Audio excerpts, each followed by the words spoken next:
A company in Japan has reached an important milestone with a flying car, and our dreams of a Jetson's future is that much closer. SkyDrive Inc's prototype flying car hovered for 4 minutes with a person on board, one of the few flying car concepts to reach that milestone. This puts the Toyota-backed startup ahead in the race for a future where we don't need roads. But don't say goodbye to ground transportation just yet.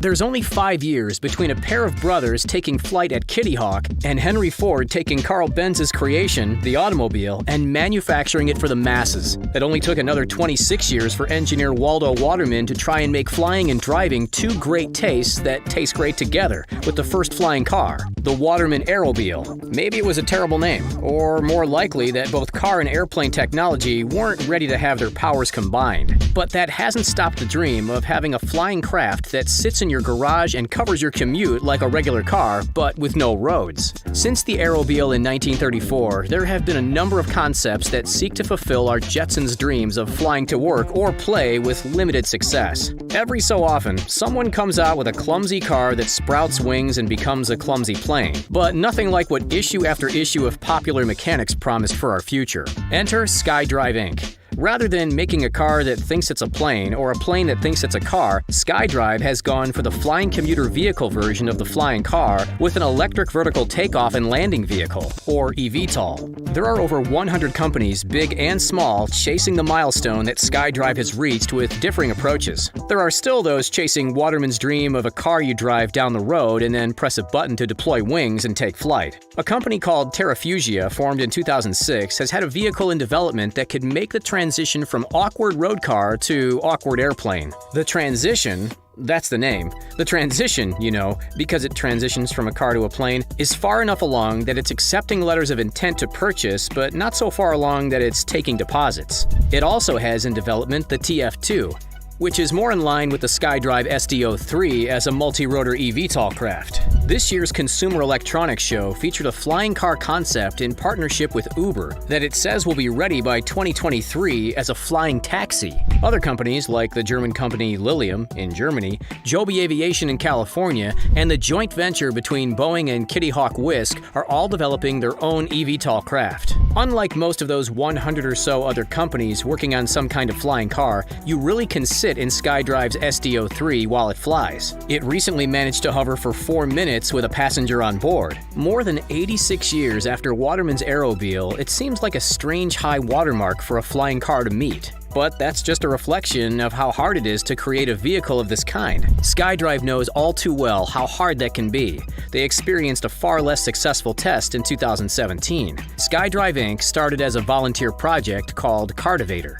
We've had almost 100 years and we still haven't managed to come up with a good name for a flying car. That was funded by companies like Toyota, Panasonic, and Bandai Namco. Yes, that Bandai Namco. The people who brought you Pac-Man are now paying the bills on bringing you a flying car. While things didn't go as well as intended in 2017, they did go well enough for finances like the Development Bank of Japan to infuse the company with another $37 million, which brought the company to this milestone that few flying cars have reached. Having crossed this threshold, SkyDrive hopes to have its own flying taxi by 2023. Does that date sound familiar? The same one that Hyundai and Uber are aiming for? Well, there's a reason. Japan is bullish on flying cars. Not just in the general enthusiasm kind of way, but in the major investments and a council that helps put government agencies, researchers, and companies all on the same page. That's an important step, because there are a lot of steps between a test pilot doing careful maneuvers in a controlled environment and hailing an air taxi to the Tokyo Skytree. First of all, if you're worried about bad drivers becoming bad flyers, so is everyone. That has meant that the prevailing wisdom is to have the aircraft fly themselves.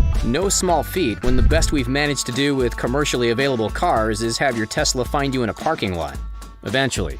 The advantage, of course, is presumably in the sky there will be only these flying taxis, but they'll still have to communicate with each other and the ground to coordinate paths and trajectories. As part of Japan's initiative, there's a man named Nobuo Kishi whose job it is to think of all the ways a flying car can go wrong. What do you do if one of the rotors goes out, or more than one? How do you get the craft safely to the ground without it landing on someone?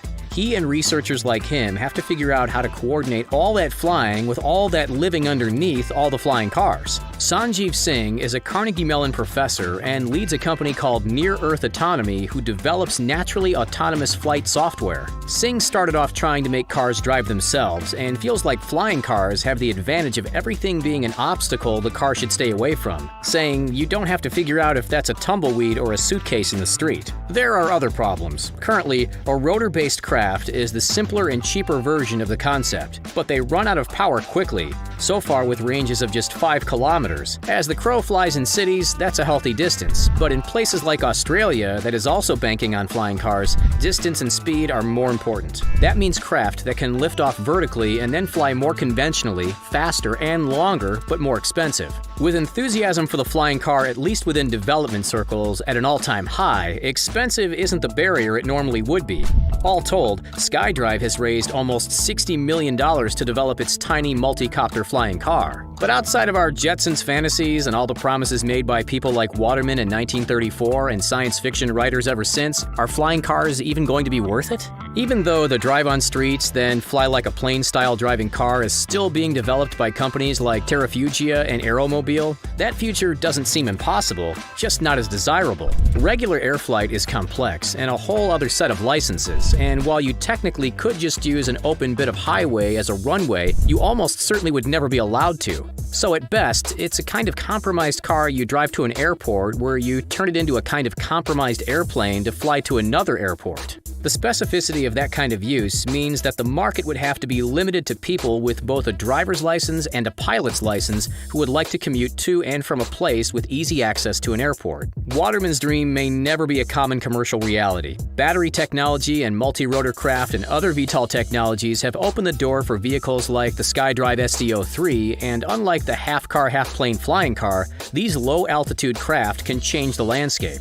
Not only is Japan's goal to make it easy to get from one side of crowded Tokyo to the other in 10 minutes, they also hope to connect more remote areas with areas that would include both transportation and emergency services. Imagine an ambulance that doesn't have to wade its way through traffic. Software and technology are only part of the equation. The flying car also has to navigate the regulation of airspace at about 150 meters, the altitude border between commercial drone flight and helicopters. Another consideration is that multi-rotor flying cars are extraordinarily loud, like 100 murder hornets trying to hum the 1812 overture by beating their wings. SkyDrive hopes that working on the aerodynamics of the blades will address that. All the unforeseen hurdles that drones faced, air taxis face on a larger scale, including safety, privacy, and concepts like who owns the air above a property and how much of it. With all those considerations, it seems overly optimistic that we'll be able to hail a sky taxi in Tokyo from SkyDrive or Hyundai and Uber in only 3 years. William Crossley, a Purdue University researcher into aerospace technology, told CNN if things go exactly right, we might be able to expect the flying car in 10 years. While that can either feel daunting or like chasing a dollar down the street that someone has attached to a fishing line, the advantages are hard to ignore. For the lucky companies that unlock the secret to flying cars, the rewards could be astronomical. Morgan Stanley research figures that the eVTOL market, including flying cars, cargo, and emergency services, will be a $1.6 trillion, that's trillion with a T, industry. That's gold rush money, and SkyDrive has taken that first lead with their successful test. Now, if we could only solve the names of these vehicles, cars and aircraft have cool names like Cobra and Raptor. We can do better than Cartivator. Are you ready for the flying taxi future? What would you name your flying car?